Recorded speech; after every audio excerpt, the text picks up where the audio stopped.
قيل لهم أن كل الثوار هم من داعش، وهذا غير صحيح. هناك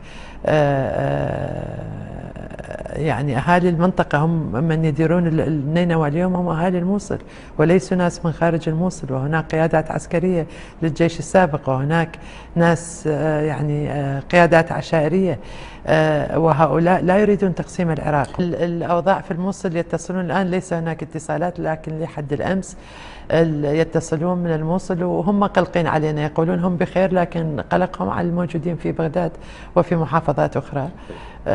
فالحقيقة الصورة أعطيت مشوهة للقيادات الأخرى، والسيد المالكي يدفع نحو الحرب بكل وضوح.